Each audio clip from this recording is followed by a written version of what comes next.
ونسلم على سيدنا ومولانا محمد رسوله النبي الأمين المكين الحنين الكريم الرؤوف الرحيم. أما بعد فأعوذ بالله من الشيطان الرجيم. بسم الله الرحمن الرحيم. لا أقسم بهذا البلد وأنت حل بهذا البلد ووالد وما ولد. صدق الله مولانا العظيم. إن الله وملائكته يصلون على النبي يا أيها الذين آمنوا صلوا عليه وسلموا تسليما.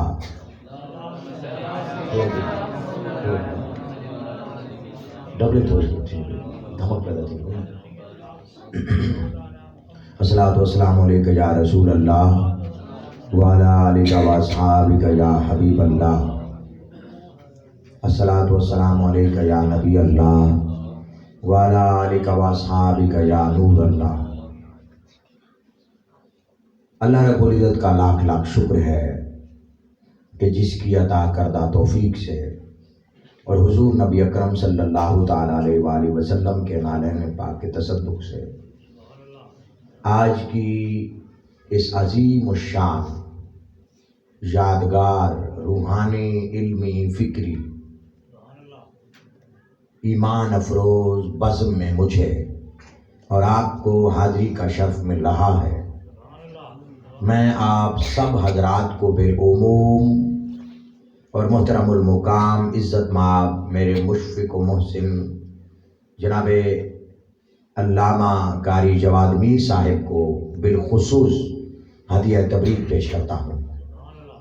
مجھ سے قبل برادر مکرم حافظ نعمت اللہ صاحب ذی تمجدہ، برادر مکرم خطیب الاسلام جناب علامہ قاری یعقوب صاحب ذی لطفہ کی ثناخوانی اور میرھا سرائی کا گلدستہ آپ نے سماعت فرمایا. دعا ہے اللہ تبارک و تعالی آج کی ہماری اس حاضری کو، دوستوں کی محنت کو، احباب کے تعاون کو اللہ پاک اپنی بارگاہ میں قبول و منظور فرمائے. اس موقع پر ہم اپنے پروگرام سرات اپنے چینل کے جملہ ناظرین کو، خواتین و حضرات کو دل کی اتھا اور عمئی گہرائیوں سے اس علاقے کی طرف سے خوش آمدید کہتے ہیں. اور میرے ساتھ سرات ٹیم کے نمائندگان تشریف لائے، میں ان کا بھی تہہ دل سے شکر گزار ہوں. اللہ تبارک و تعالی ہمارے اس پیغام کو عام کرنے میں ان کی مدد و نصرت فرمائے، ان کی حفاظت فرمائے. آپ احباب، میرے لیے سعادت کی بات ہے کہ پچھلے سال بھی قاری جواد صاحب کے حکم پر میں حاضر ہوا تھا تو قدرتی وہاں بھی بارش تھی. یہ میرے نصیب کی بات ہے نا، جسے چاہا در پہ بلا لیا. یہ حسن اتفاق ہے کہ ادھر آئے، مجمع کا جوش دیکھ کر دل خوش ہوا. یہاں آپ کے چہرے دیکھ کر بھی دل خوش ہو رہا ہے. اللہ آپ کے جذبوں کو سلامت رکھے. تادم عزیز اس جذبے کی جاذبیت، اس جذبے کی رونق اللہ سلامت رکھے. یہ محفلیں خاص ہوتی ہیں اس لیے کہ بہت سارے لوگوں کا آ جانا اور بہت سارے لوگوں کا آ سکنے کے باوجود نہ آنا اس بات کی دلیل ہے کہ جو آئے ہوئے ہیں وہ بلائے ہوئے ہیں. اس علاقے میں کتنی آبادی ہے؟ آبادی کے اعتبار سے آپ آٹے میں نمک کے برابر ہیں. جتنی آبادی ہے، ایسا ہے یا نہیں؟ آپ آٹے میں نمک کے برابر ہیں. مگر یہ مت بھولیں کہ آپ آئے نہیں ہیں بلکہ بلائے گئے ہیں. اور میرا یہ عقیدہ اور ایمان ہے کہ جب بلایا جاتا ہے تو پھر نوازا بھی جاتا ہے، خالی نہیں لوٹایا جاتا، کیونکہ یہ اللہ رب العزت کے کرم کے خلاف ہے، اس کی عطا کے خلاف ہے. کہ بندہ اس کو اپنے حبیب کا واسطہ دے اور وہ خیرات نہ ڈالے، اللہ فرماتا ہے ہماری غیرت کے یہ خلاف ہے۔ کوئی ہم سے مانگے، یہ بات میں بڑی پکی کر رہا ہوں، کوئی ہم سے مانگے ہم اسے عطا کریں یا رد کر دیں، یہ ہماری ثوابدید ہے، یہ ہماری طاقت اللہ فرماتا ہے۔ لیکن کوئی مجھے میرے حبیب کا واسطہ دے تو میں کبھی دھتکارتا نہیں، کبھی اس کا سوال رد نہیں کرتا۔ اس لیے حضرت آدم علیہ السلام جنت میں رہتے تھے، وہاں انہوں نے پھل کھا لیا، یوں سمجھیں کہ ایک دانہ کھا لیا، اب وہ زمین پر اتارے گئے، 300 سال روتے رہے۔ آپ نے بڑی توجہ سے بات سننی ہے، 300 سال تک روتے رہے۔ یہ سری لنکا میں اترے گئے، وہاں پر ان کا قدم مبارک آج بھی موجود ہے، اس زمانے میں وہ ہند کہلاتا تھا۔ آدم علیہ السلام یہاں نیچے تشریف لائے، 300 سال کا عرصہ گزر گیا۔ فَتَلَقَّى آدَمُ مِن رَبِّهِ کلمات، پہلا پارہ سورہ بقرہ، اللہ فرماتا ہے ہم نے آدم علیہ السلام کو کچھ کلمات تلقین فرمائے۔ ہم نے آدم علیہ السلام کو، ہمارے بابا حضرت سیدنا آدم علیہ السلام کو حکم دیا کہ یہ کلمات میری بارگاہ میں پہنچائیں، یہ کلمات، ان کلمات کا وسیلہ پیش کریں۔ تو پتہ ہے کیا ہوا؟ آدم علیہ السلام نے ان کلمات کا وسیلہ پیش کیا۔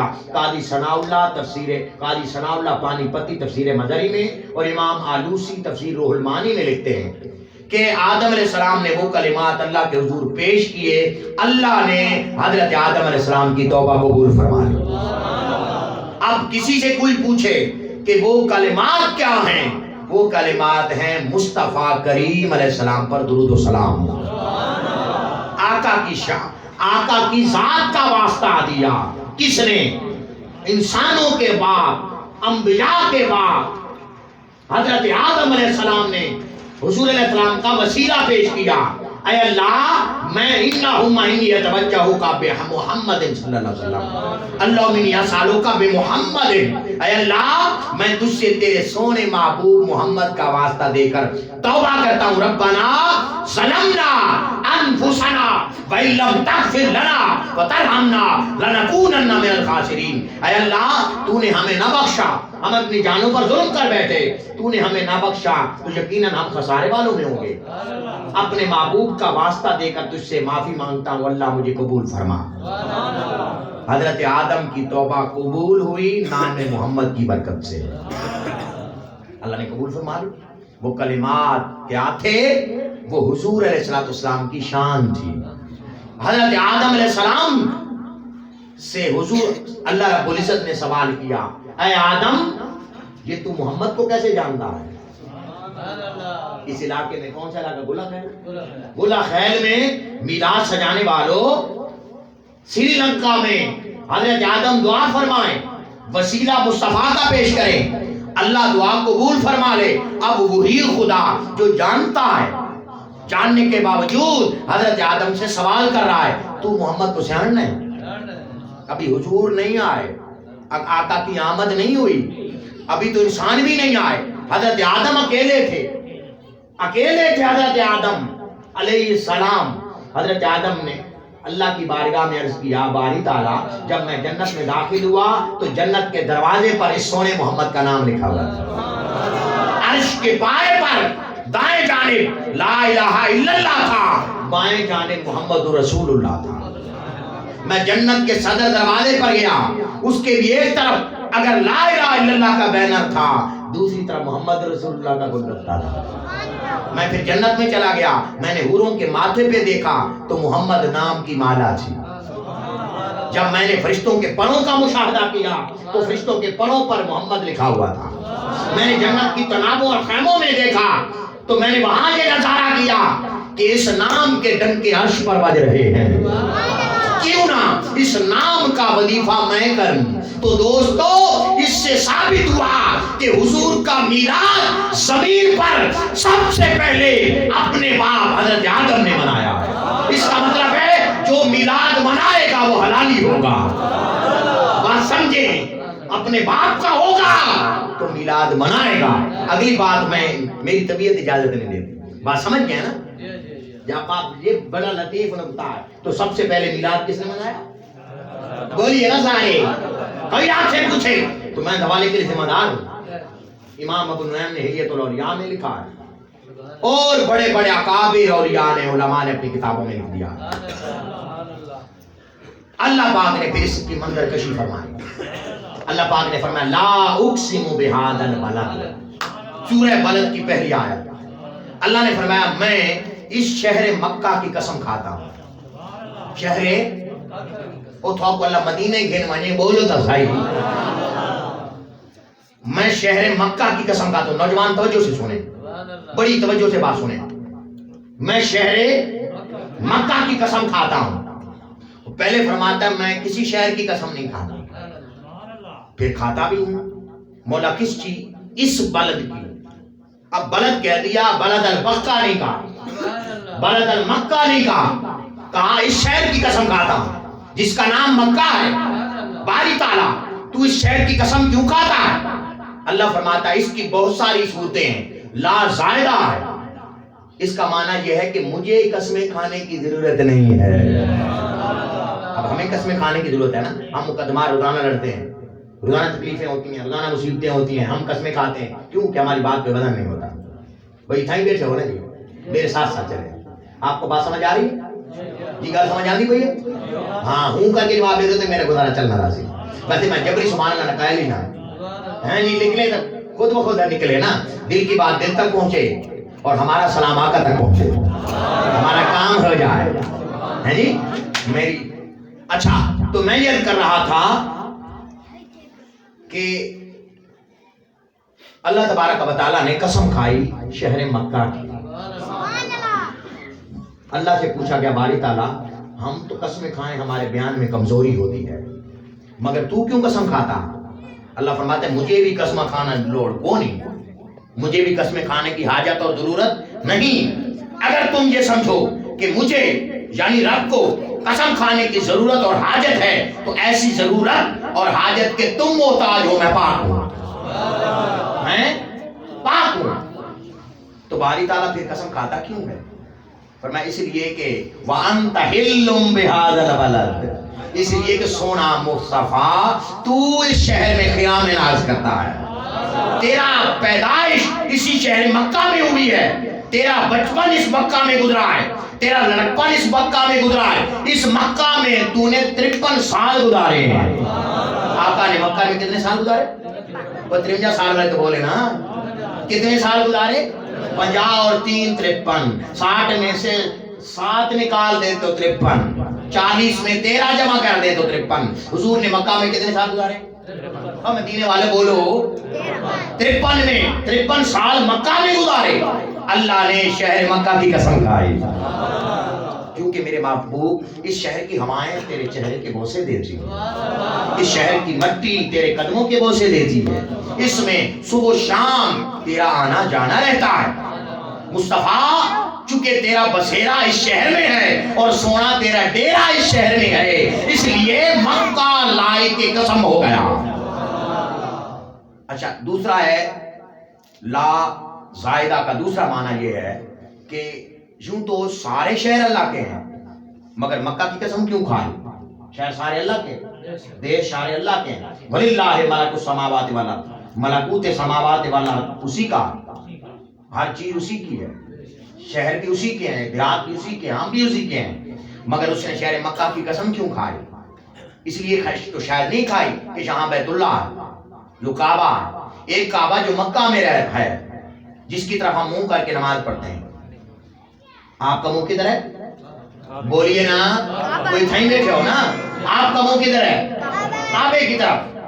ایک کعبہ جو مکہ میں ہے اور وہ کعبہ ہمارے مغرب میں ہے, ہم اس کے مشرق میں بیٹھے ہیں. اس کعبے کا طواف کرنے والا کون کہلاتا ہے؟ حاجی. بولیے کون کہلاتا ہے؟ حاجی. کتنے پیسے لگا کے جاتا ہے؟ 4 لاکھ 5 لاکھ روپیہ. تو وہ حج کرتا ہے. اب جب واپس آتا ہے تو وہ کہتا ہے اللہ قبول کرے, کیونکہ اس کو گارنٹی نہیں ہوتی, ضمانت نہیں ہوتی کہ قبول ہو یا رد ہو. بھئی کب مالی دا کم پانی دینا, بار بار مشکاں پاوے, تے مالک دا کم پھل پھول لانا لاوے یا نہ لاوے، کیونکہ اس کو یقین نہیں ہوتا. تو اپنی طرف سے تو وہ ترلا کرتا ہے، رہو مروائی کرتا ہے، صحیح بھی کرتا ہے، شیطان کو کنکریاں بھی مارتا ہے، طواف بھی کرتا ہے، دعائیں بھی مانگتا ہے، مکہ بھی جاتا ہے، مدینہ بھی، اس لیے کہ حج قبول ہو جائے، مگر اس کو گارنٹی نہیں کہ وہ قبول ہے یا نہیں. ایک کعبہ آپ کے گھر میں بھی رہتا ہے، میرے اور آپ کے گھر میں بھی ایک کعبہ رہتا ہے جس کی صبح اور شام کو پیار سے زیارت کر لی جائے تو مقبول حج کا ثواب ملتا ہے. مقبول حج کا ثواب کیا مطلب؟ کہ وہ حج قبول ہی قبول ہے. وہ کعبہ ہمارے گھر میں رہتا ہے، اور وہ کعبہ یہاں سے قبرستان میں چلا جائے، ارے وہ کعبہ جو گھر میں مجسر نہیں، وہ اب چلا گیا، قبرستان میں چلا گیا، جمعہ کے دن، کون سے دن؟ اونچا بولیں، جمعہ کے دن اس کی قبر کی زیارت کرنے سے پچھلے ہفتے کے گناہ معاف ہو جاتے. کوئی پوچھے وہ کعبہ کون ہے؟ وہ آپ کا اور میرا ابا ہے، ہمارے بابا ہیں. ارے وہ دنیا میں ہمارے گھر میں موجود ہیں، ان کی چہرے کی زیارت مقبول حج کا ثواب ہے. رب نے فرمایا اگر ماں کے قدموں کے نیچے جنت ہے تو باپ جنت کا دروازہ ہے. تو بغیر دروازے کے جنت کی سلطنت میں داخلے کی اجازت نہیں. جنت کی اگر سلطنت میں داخل ہونا ہے، جنت کے باغوں میں داخل ہونا ہے، جنت کی نہروں میں داخل ہونا ہے، جنت کی نعمتوں میں داخل ہونا ہے، اس کے لیے ایک دروازہ ہے جس دروازے کو والد کہتے ہیں. رب نے فرمایا اس کو راضی کر لو، سمجھو مجھے راضی کر دیا. یہ چونکہ والد کے سارے ثواب کے لیے، تو میں نے کہا کہ ساتھ میلاد اور سارے ثواب یہ دونوں ساتھ ساتھ چلتے رہے. حضور علیہ السلام کی خدمت میں ایک نوجوان یمن سے آیا. کہاں سے آیا؟ یمن. جب آپ قرب و جواب سے جہاں کہیں سے آئے ہیں، اللہ آپ کو سلامت رکھے. یمن سے آیا، حضور کی بارگاہ میں کہتا ہے ادھی زندگی میں والدین کی خدمت کی تھی ہے کہ ادھی زندگی میں تھوڑی خدمت کرنا چاہنا. آدھی عمر میں اپنے والدین کی خدمت میں گزاری ہے. یاد رکھیں حضرت اویس کرنی رضی اللہ تعالیٰ عنہ خیر التابعین ہیں. وہ حضور کے دور کے ہیں، حضور کی زیارت نہ کر سکے، حضور نے ان کو سلام بھیجے، حضور نے ان کا ذکر کیا. حضرت عمر کو، حضرت علی رضی اللہ تعالیٰ عنہما کو ان کی زیارت کے لیے بھیجا. دوستو وہ چاہتے تو صحابی بن جاتے، مگر والدہ کی خدمت کی وجہ سے وہ صحابی نہ بن سکے. والدہ کی خدمت میں کہ اگر میں چلا جاؤں گا پیچھے والدہ کو تکلیف ہو جائے. حضور کا زمانہ بھی پایا، مکہ بھی جانتے تھے، مدینہ بھی، سفر کی تلاش بھی کافی پتا تھا، سارے معاملات کا اندازہ تھا. عزیزان محترم، اللہ رب العزت نے ان کو یہ طاقت بھی عطا فرمائی، مگر وہ صحابی نہ بن سکے. اس وجہ سے والدہ کی خدمت کی وجہ سے. عزیزان گرامی قدر، اللہ جل مجدہ نے حضرت اویس کرنی کو خیر التابعین کا مقام دیا. تو نوجوان کہتا ہے میں آدھی خدمت اپنے والدین کی ہے اور آدھی آپ کی خدمت کرنا چاہتا ہوں. حضور نے بڑے پیار سے پوچھا نوجوان برخوردار، کیا جب تو آیا تھا تیرے ماں باپ رو رہے تھے یا ہنس رہے تھے؟ روندے پے ہیں یا ہنستے پے ہیں؟ ہائے ہائے، پردیس میں جو بچے رہتے ہیں ان کے والدین سے پوچھیں کہ وہ کتنی مائیں کتنی سالوں کا انتظار کرتی ہے کہ میرا بیٹا آ جا رہا ہے. فون آتا ہے تو خوش ہو جاتی ہے، خط آتا ہے تو خوش ہو جاتی ہے. دوستو آقا کی بارگاہ میں اس نوجوان نے کہا، جوان نے کہا آقا میں جب ٹر رہا تھا، روانہ ہو رہا تھا، میں پیچھے مڑ کے دیکھتا تھا، میری امی بھی رو رہی تھی، ابا بھی رو رہا تھا. ان کے چہرے پہ آنسو تھے، وہ دکھی تھے. مجھے شہر تک چھوڑنے آئے، رو رہے تھے. آقا کھڑے ہو گئے، آقا کی چشمان مقدس سے آنسو رواں ہو گئے. آقا نے فرمایا بیٹا جا، چلا جا، جا چلا جا، باقی عمر والدین کی خدمت میں گزار. دوڑ کے جانا، راستے میں نہ رکنا. آقا نے فرمایا دوڑ کے جانا. راستے میں ظاہر ہے دریا بھی آئے ہوں گے، نہریں بھی آئی ہوں گی، بہت سارے باغات بھی آئے ہوں گے، تو وہ سفر در سفر آیا ہوگا. آقا نے فرمایا راستے میں نہ رکنا، گھوڑے کو پانی بھی نہ پلانا، جلدی سے جانا. والدین کو ویسے خوش کر جیسے رلا کے آیا ہے. تو والدین کو خوش کرے گا، اللہ بھی خوش ہوگا، نبی بھی خوش ہوگا.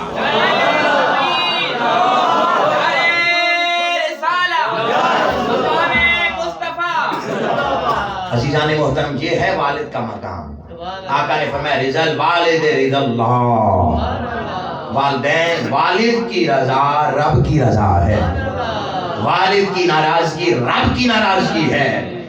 آقا نے فرمایا والد سورج ہے، والد سورج ہے، گرم تو ہوتا ہے، گرم تو ہوتا ہے، اس کی جھڑک، اس کی ڈانٹ، اس کی طبیعت میں گرمی تو ہوتی ہے، مگر دوستو ان سے پوچھیں جن کا والد کا سایہ نہ رہے، وہ یتیم ہو گئے، ان سے پتا چلے کہ پھر والد جب سورج جب نہیں ہوگا تو قیامت آ جائے گی، تو جب والد سورج غروب ہوتا ہے تو دوستو قیامت آ جاتی ہے۔ دوستو اپنے والدین کی قدر کریں، جن کے والدین زندہ ہیں ان کے جوڑوں کو دھو کے پئیں تو تب بھی آپ حق ادا نہیں کر سکتے۔ دوستان گرامی، تو اللہ رب العزت نے فرمایا وَوَالِدٍ وَمَا وَلَدٍ، وَوَالِدٍ وَمَا وَلَدٍ، یہ جو والدین ہے نا، کون سا لفظ ہے؟ سارے بولے بھائی پڑھے لکھے لوگ بیٹھے ہیں یا ان پڑھ بیٹھے ہیں، والدین کا لفظ تو ہر کسی کو آتا ہے نا، والدین، اس والدین میں یا نون سے پہلے والد لگا ہوا ہے، کیا لگا ہوا ہے؟ والد۔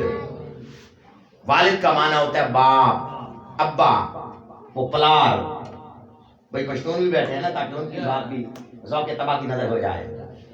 تو اب والد، اللہ نے والدہ کی، تو اب آپ کوئی کیری ڈبہ لیتا ہے، کوئی گھر بناتا ہے، کوٹھی اور بنگلہ، کہتا ہے یہ میری ماں کی دعا ہے، تو ابو بدعا دیتے ہیں؟ یہ کیوں نہیں لکھتا میرے ماں باپ کی دعا ہے؟ ہاں جی، والد کا بڑا مقام ہے۔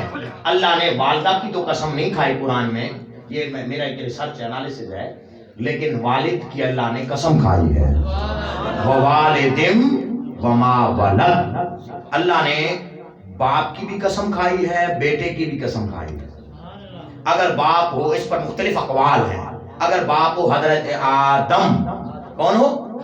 جہاں سے میں نے بات شروع کی تھی، حضرت آدم جو تمام انسانیت کے باپ ہیں، اگر والد ہوں وہ، تو اللہ نے ان کی قسم کھائی۔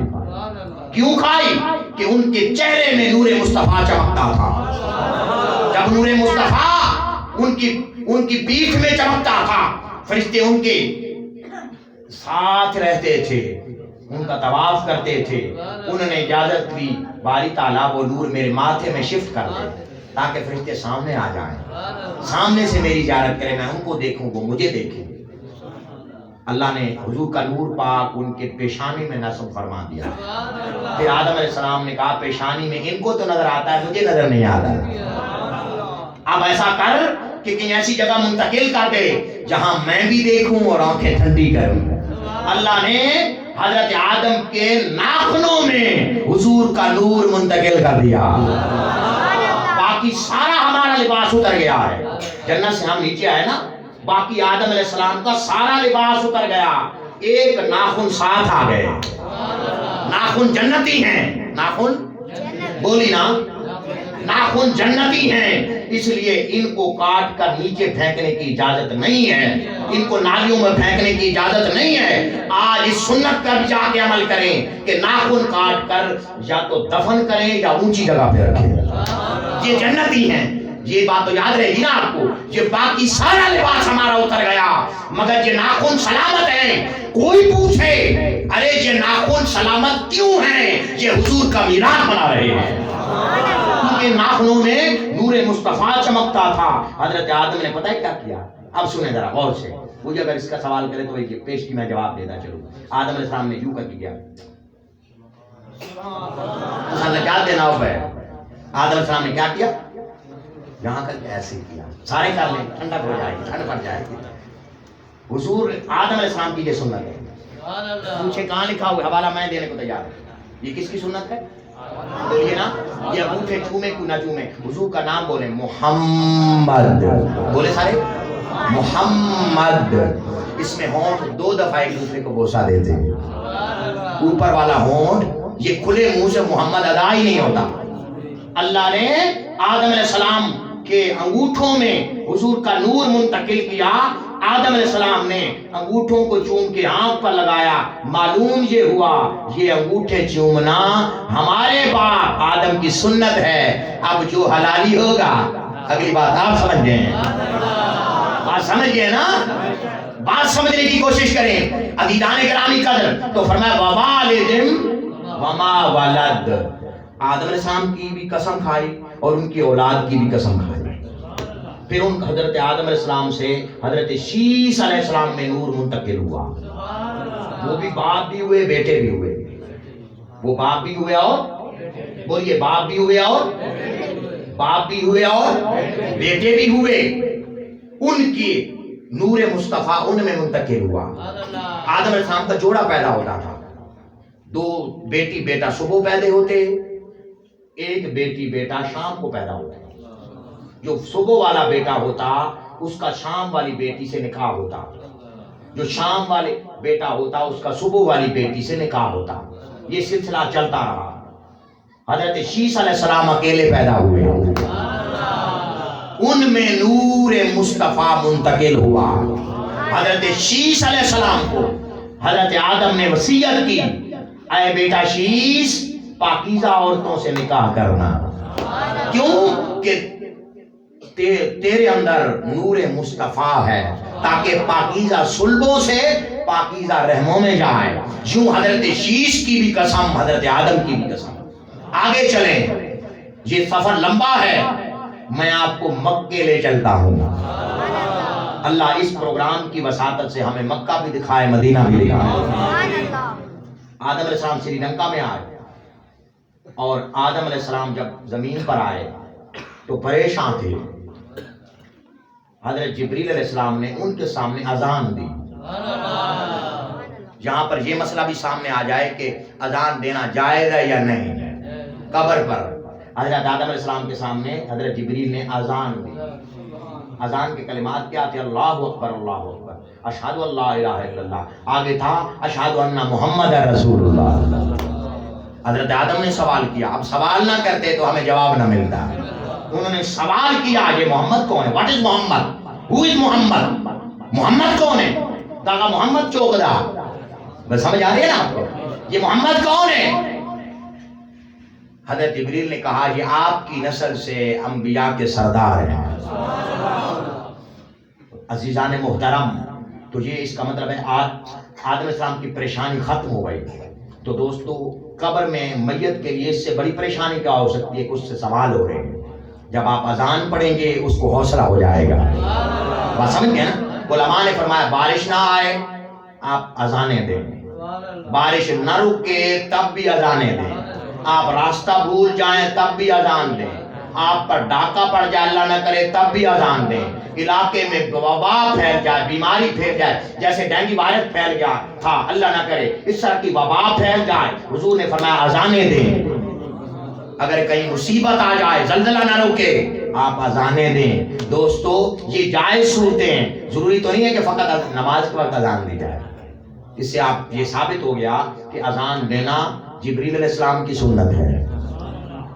تو فرمایا ووالد وما ولد, جو باپ ہے اس کی بھی قسم اور جو بیٹا ہے اس کی بھی قسم. اب مکہ میں حضور کی ولادت ہوئی, باپ تھے حضرت عبداللہ, حضرت عبداللہ, اور بیٹے تھے محمد الرسول اللہ. باپ تھے حضرت عبداللہ رضی اللہ تعالی عنہ اور بیٹے تھے محمد الرسول اللہ. اللہ نے فرمایا مجھے عبداللہ کی بھی قسم اور مجھے مصطفیٰ کی بھی قسم, تاجدار انبیاء کی بھی قسم. اب آیت پر واپس آئیں. لا اقسم بہذا البلد وانت حل بہذا البلد ووالد وما ولد. یہاں اگر لا لام الف لا یہ ہو استفہام انکاری تو اس کا معنی یوں بنتا ہے محبوب آپ اس شہر میں بھی رہیں اور میں قسم کھاؤں نہ کھاؤں, یہ ہو نہیں سکتا. تو شہری چی رہو تو میں قسمہ ہی نہ کھاواں, یہ ہو ہی نہیں سکتا. لوگ کھاندے قسمہ رب دیاں, رب قسمہ کھاندے تیریاں. لوگ قسمہ کھاندے رب دیاں اور رب قسمہ کھاندے تیریاں. دوستو اللہ نے جب اپنی بھی قسم کھائی نا, اب یہاں پہ تو اللہ نے نا حضور کی قسم کھائی. کس کی قسم کھائی؟ کس کی؟ صلی اللہ علیہ وسلم, حضور کی قسم کھائی. اللہ نے اپنی قسم کھائی تو کہہ سکتا تھا کہ میری قسم, کہہ سکتا تھا. بولیے وہ خود رب ہے نا, اس کو کوئی کسی قسم کی کمزوری تو نہیں ہے معاذ اللہ, کوئی اس طرح کا قدغن اور قید تو نہیں ہے. کہ پابندی لگا دیں کہ وہ قسم نہیں کھا سکتا. وہ اگر اپنی بھی قسم کھائے نا تو وہ فرماتا ہے فلا وربک، محبوب سونا مجھے تیرے رب ہونے کی قسم، مجھے تیرے رب ہونے کی قسم. عزیزان گرامی فرمایا لا اقسم بہذا البلد وانت حل بہذا البلد. اب جہاں پہ اگر لا نافیہ ہو اس کا معنی یہ ہے کہ محبوب اگر آپ مکہ میں رہیں گے تو ہم مکہ کی قسمیں کھائیں گے، اگر آپ مدینے چلے جائیں گے تو ہم مدینے کی قسمیں کھائیں گے. محبوب ہم تو تیرے ساتھ جو ڈیرا ہے جہاں تو رہتا ہے تیری وجہ سے ہر چیز لائے کے قسم ہو گئی. عزیزان گرامی قدر، تو والد کا بڑا مقام ہے. حضور علیہ السلام فرماتے ہیں، تاجدار انبیاء صلی اللہ علیہ وسلم فرماتے ہیں، اگر میں سورہ فاتحہ پڑھ رہا ہوں اور امامت کرا رہا ہوں، دوران نماز میری والدہ مجھے دعوت دے بلائے ابنی محمد، تو میں نماز چھوڑ دوں گا، اپنی امی کا کہنا مانوں گا، اپنی والدہ کی بات سنوں گا. اب دیکھیں نا، والد ہوتا عید پر ہر کسی کو اپنی فکر ہوتی ہے، مگر میرے نوجوان بھائی غور سے سنیں، جو والدہ کی بات نہیں سنتے، والد کی بات نہیں سنتے، وہ ہر کسی کو اپنی فکر ہوتی ہے. والد کی فکر ہوتی ہے میں نے بیٹے کے کپڑے کیسے لینے ہیں، گرمیاں آ رہی ہیں سویٹر کیسا لینا. ہم بھی تو بچے جوان ہوئے ہیں نا، کہ نا ہم اب پیدا ہوتے ہی جوان ہو گئے نہیں. ایک بزرگ تھے ولی کامل، ان کے پاس ایک نوجوان آیا، وہ کہتا ہے کہ حضرت جی میرے لیے دعا فرمائیں کہ میں والدین کو راضی رکھتا ہوں تب بھی وہ مجھ سے ناراض رہتے ہیں. اما ابا ان کو میں راضی رکھنے کی کوشش کرتا ہوں، وہ پھر بھی ناراض رہتے ہیں، کیا وجہ ہے؟ اس بزرگ نے پوچھا کہ آپ خدمت والدین کی کرتے ہیں؟ انہوں نے کہا جی میں کرتا ہوں. کہتے کون سی خدمت؟ کہتے جو کہتے ہیں میں ان کے لیے لے آتا ہوں، جو وہ کہتے ہیں ڈیمانڈ کرتے ہیں، مطالبہ فٹیک رکھتے ہیں، وہ جو کہتے ہیں میں لے آتا ہوں. اس بزرگ نے کہا یہی تو تیری کمزوری ہے کہ وہ جو کہتے ہیں تو لے آتا. جب تو چھوٹا تھا تو کہتا تھا تو لے آتے تھے نہیں، تیرے کہے بغیر تیری والدہ نے تجھے دودھ پلایا، تیرے کہنے کے بغیر تے آنکھا نہیں. انہوں نے تجھے گرمیوں میں گرم کپڑے پہنائے، سردیوں میں گرم کپڑے پہنائے، گرمیوں میں ہلکے کپڑے پہنائے. بیٹے کو سردی لگ رہی ہے اس کا خیال بھی انہوں نے رکھا، بیٹے کو گرمی لگ رہی ہے اس کا خیال بھی انہوں نے رکھا. تو پھر چلنے کے قابل ہوا، انہوں نے تجھے چلنا سکھایا. پھر تو بولنے کے قابل ہوا تو انہوں نے بولنا سکھایا. انہوں نے گرم روٹی تیرے ہاتھ میں نہیں دی، پھکاروں سے ٹھنڈی روٹی کر کے تیرے ہاتھ میں دی. یہ تو نے کہا تھا ان کو نہیں کہا. ارے نوجوان یہ سن، پھر تیرے دانت پورے نہیں نکلے تھے، انہوں نے بوٹی کو نرم منہ میں چبا کر تیرے منہ میں ڈالا. اپنے منہ میں چبا کر اپنے منہ کھانے والا بھی انہوں نے تیرے منہ میں ڈالا. والدہ ہمیشہ سب سے آخر میں کھانا کھاتی ہے اور چیزیں بچ نہیں جاتی تو وہ منہ ہلاتی ہے تاکہ بچوں کو پتا چل جائے میں رج گئی ہوں. سب کے آخر میں کھاتی ہے تاکہ سالن نہ بھی بچے تو میں بچوں کے سامنے جھوٹ بولتی ہے. وہ ہائے ہائے ہائے کھانا نہیں بچتا، اماں سے پوچھے اماں تے کھا لیا؟ ہاں پتر میں رج گئی ہوں. آپ اس کہنے کا بھی حق ادا نہیں کر سکتے. اور وہ والد جو اپنی کمر پر یہ مہینوں میں کام کر کر کے ان کی کمر پر نشان پڑ گئے، ان کی کمر جھک گئی. کس لیے؟ بیٹے کے لیے، کہ بیٹے کا مکمل مستقبل سمجھ جائے، بیٹے کی عادتیں اچھی ہو جائیں، بیٹا پڑھ لکھ جائے، بیٹا اچھا انسان بن جائے. باپ کی ساری کمائی بیٹا ہوتا ہے، اس کی ساری نظر بیٹے پر ہوتی ہے کہ کل میرے دست و بازو بنے گا، مجھے حوصلہ پہنائے گا، میرا نام روشن کرے گا. تو اللہ فرماتا ہے ایسے باپ کی بھی قسم جو میرا نام روشن کرے، اور ایسے بیٹے کی بھی قسم جو باپ کا نام روشن کرے. تاکہ کوئی نام لے تو اچھا نام لے کہ فلانی برادری کا ہے، فلاں کا بیٹا ہے، اللہ نے بڑی تعلیم عطا کی ہے، بڑا سلجھا ہوا ہے، بڑا نیک ہے، بڑا مؤدب ہے. تو پھر کیا ہوا؟ وہ بزرگ کہتے ہیں کہ پھر تو چلنے کے قابل ہوا، انہوں نے انگلی پکڑ کے چلایا. تیری ماں نے تیرے ساتھ محنت کی، تیرے باپ نے اپنے کام سے چھوڑ کر تجھے وقت دیا، چلا